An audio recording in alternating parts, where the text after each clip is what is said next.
moment they will. The response over the last 10 days has been a collaborative effort, and we are joined by representatives of the District Attorney's Office who will give updates as well.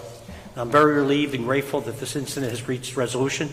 Before I turn it over to Deputy Police Commissioner Frank Venor, I just want to tell our federal partners, both in the U.S. Marshals Office and in the FBI and everyone else in law enforcement,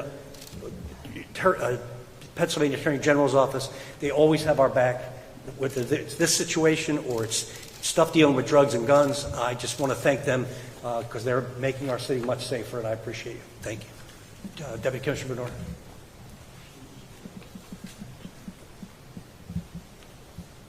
Good afternoon. I just want to start off by saying on behalf of Commissioner Outlaw, I want to reiterate what the Mayor had said. We were notified of this escape last Monday, May 8th, late in the afternoon. As soon as that occurred, Northeast Detectives, Homicide Division began an investigation, and we were joined by the Marshals immediately, the Gun Violence Task Force, Attorney General's Office, as well as the District Attorney's Office. We worked really around the clock on developing information based on the actual escape, going all the way through, and piece by piece, we were able to see how they escaped and look for people that may have assisted them. And as you already reported, back in the beginning, on 5/10, we arrested Hurst's female associated to Hurst, and she was charged, Ziana Stallings, with assisting them and ordering them transportation that moved them away from the prison. As we reviewed video, we were able to identify a Jose Flores Herrera, who was an inmate inside, but he acted as a lookout, and he moved them and helped them elude guards and leave the building. As that investigation kept going, we took Mr. Grant into custody, and then we were able to develop information about a Michael Abrams, who had also assisted Hurst in leaving the area. He was taken into custody this week on Monday. Those arrests were all associated and all charged with assisting them in the escape. The events, that arrest and more information that we developed led to the events that occurred today. Today, the Marshals will explain, but they were able to take Mr. Hurst into custody without incident, West Philadelphia. He was stopped with his mother and brother. We are in the process now of charging his brother. I'm not going to name him because we're not through with those charges yet, but later on you'll get information on that. And again, I just want to thank all our assistants on this, people from the public that listed tips, because based on that, this was a very quick amount of time. We were able to find both individuals, and no one else was injured or affected by this. So thank you.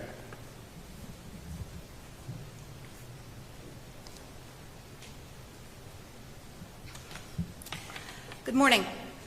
My name is Leandra Rattacco. I'm the Chief of the Special Investigations Unit at the District Attorney's Office. I'm here with Chief of the Homicide Unit, Joanne Pescator, and we also would like to invite up the two main investigators from our unit who's been working so collaboratively with all of the agencies in Philadelphia, Jeff Palmer from the Gun Violence Task Force, Brett Sikosian from the Special Investigations Unit, and Liz Amoroso as well from the Gun Violence Task Force. As you can see, this has been a very collaborative effort between our agency and all of the other agencies in Philadelphia. For that, we are very grateful. We have been able to put this information together. It's flowed very quickly, and as people have been working basically around the clock, and we are very pleased that these escapees and their conspirators have been arrested without incident. As far as the additional investigation, it is ongoing, and as a result, there is little that I'm going to be able to share today about other steps that we are going to be taking, but I can assure the public and the press that this is going to be an ongoing concern with the District Attorney's Office and police, and we will be able to update as soon as we can.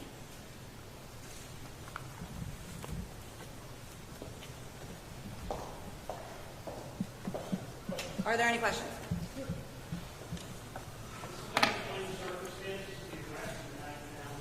I'm sorry, could you repeat that? Circumstances of the arrest and how you found it. I would have to point that to the Marshals. Hey, good morning, everybody. My name is Robert Clark, Supervisory Deputy for the U.S. Marshals, Eastern District of Pennsylvania Biocrimes Fugitive Task Force. Like I stated this morning, the Marshal Service is proud to announce after 10 days we were able to take Ameen Hurst into custody this morning in the 6100 block of Washington Avenue. The arrest comes after an aggressive night of negotiations with family members, whereas numerous deadlines were missed to turn Hurst in. So at approximately 0600 this morning at first light, we decided to take an enforcement action. That enforcement action including setting surveillance teams up on residents we believe Hurst to be presently in. At around 8:30 this morning, we identified Hurst coming out of a house on the 6100 block of Washington Avenue and enter a vehicle with two family members.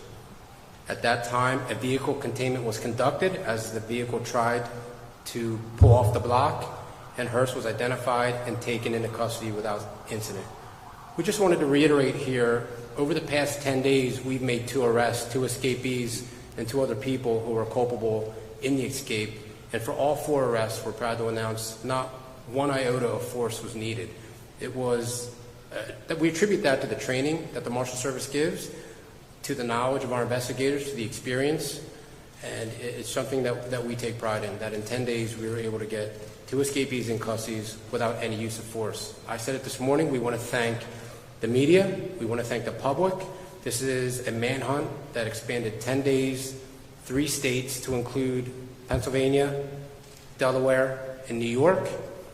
Dozens and dozens of tips that we had to triage, and hundreds of man hours. So we couldn't be happier with the result today. And we're always here for our state and local partners. The Marshal Service Fugitive Task Force around the country, that's what we're here for, to help our state and local partners, and we'll always be here for the surrounding counties and especially the Philadelphia Police Department, who we've had an exemplary relationship with over the years.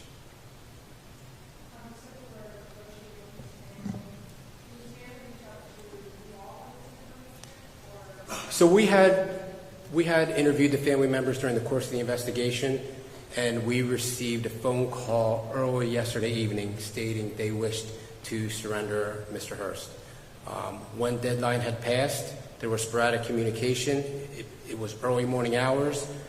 Another deadline had passed, and then a third deadline had passed right before sunset. And at that point, it was my decision that we needed to go out and shake the tree a little bit, go after places that we thought Hurst was presently at.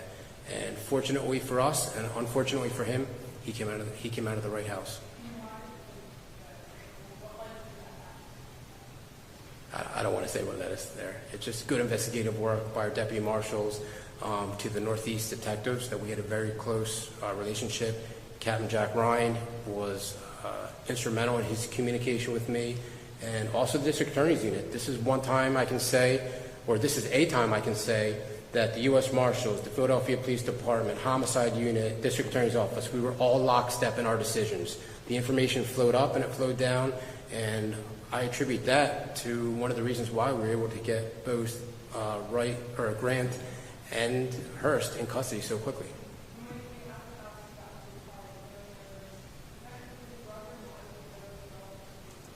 One of those family members was the brother, and I believe, I'll just say one of the family members was the brother. I didn't know if we revealed anything as far as charges or what's happening with him, but one of those family members was the brother.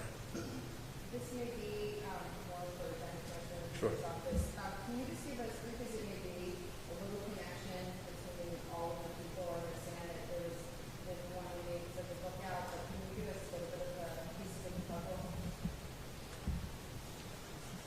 I really gave as much as I can give, but I'll try to give it again. It's an ongoing investigation. The initial female, we know she was in communication with them and probably arranged some transportation, right? The other individual was a lookout. I explained that. We had him on video. He never left the prison, but he contributed to them escaping, all right? And the individual we arrested, Abrams, he was part of helping Hurst leave the area, and he was associated with Hurst after he escaped the prison. So he assisted him in moving around. So that's what we have at this point. As far as the brother, not charged yet. The district attorney's reviewing everything. If charges are approved, we'll get that out to you. And then is there a look inside the prison to see if there was any help inside the prison? The investigation is ongoing. The answer is yes, and we're not able to give more details about that at this stage, but we hope to in the very near future. And to be clear about that, I mean prison officials. I understand. Okay. I'm just making sure. Yes, thank you. Yes, the investigation is ongoing into what happened, because we need to be able to track it back. We need to be able to figure out how this kind of thing could happen with where we are today in Philadelphia, so that we can ensure that the prisons and the community are safe for the community at large and for the people who are in the prisons. We need to be able to address the whole issue. And I can say definitively that I expect this collaboration will continue, not only with PPD, but also with the mayor's office and some of the other entities that we've been in contact with. So we hope to be able to answer that question shortly.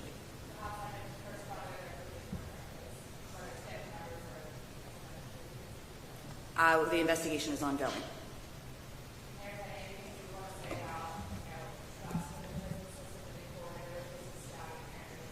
Well, I mean, we've had incidents like this, not this, but stabbing we've had before, and kind of violence in the prison. We are short-staffed. Prisons around the country are short-staffed, as police departments are, and we're trying to encourage people to go into those professions. And we do have a personnel problem as far as numbers. But I can tell you for sure that Commissioner Blanche did not conduct 3 bed checks. Somebody conducted 3 bed checks that either can't count or could count and did something wrong.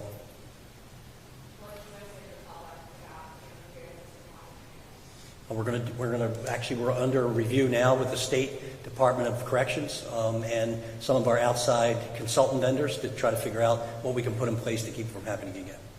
There's also some critics that say that they didn't raise an alarm as soon as they figured this out. There's an hour lapse between the time they actually called the Philadelphia Police Department and the prison officials found out. Like, kind of in that spirit, how can you make the public confident that the next time, if this were to ever happen again, that you would alert the community specifically? Well, Good afternoon, Tamar Alexander, Managing Director. I think as the mayor stated, we're conducting an internal review on everything that happened, both operationally and looking at the facilities, conditions and assessments. So I think once that review is done and we're able to present that to the public, I mean, we just want to make that as extensive as possible. It was unfortunate the way the situation happened, and we didn't have time to notify both, I guess, the city at large and those residents that's near neighbors, and we don't never want that to happen again. And additionally, some of the advocates, they're very concerned about the prisoners themselves. They're not getting the adequate care, they're not getting food necessarily, they're not restricted lockdown, and they're concerned about their own safety. Like Kelly just said, there was a stabbing the other day. So how can, even for people who are in the prison and their families, how can you? Yeah, I think we look at all of that, right? I think we look at the prisoners themselves. I think we look at the conditions to where the employees work at. And this is something certainly we've been working on. You heard the mayor talk about staffing challenges, but we've been working to have folks have adequate out-of-cell time. Certainly that's been a part of a federal lawsuit and the monitor that we have. So we've been gradually working on improving that. I think we've improved that. Certainly for security reasons, we had to lock down the whole system. After this happened, that security was lifted on Friday. I believe visits are already restarted in place. Phone calls are in place. While that was on lockdown, we made sure folks had extra meals. We made sure we would communicate not only to staff, but also to residents, because it was important, right? It was important to have them understand what was going on, what the conditions were. We know our staff and they are challenged. That staff is, those folks don't have the ability to work from home. They have to come to work through the entire pandemic. And we have to support them. So it's the mayor talked about staff, and we're trying to work on a plan to help staff up and to help entice people to get into this prison systems. We've worked on changes along the way around operational, like looking at 12-hour shifts versus regular 8-hour shift, how we can get support for those folks in there.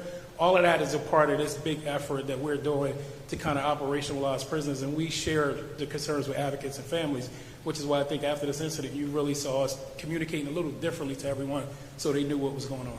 Is there a lack of confidence in Blanche Carney as a person? I don't believe so. I think we're all working together. Blanche has been hard at work in this and helping to have the state folks do the review. Her and her team has been accessible and open to all of the stuff that's been going on out there. We as a system, we're looking at how to get this right as a system.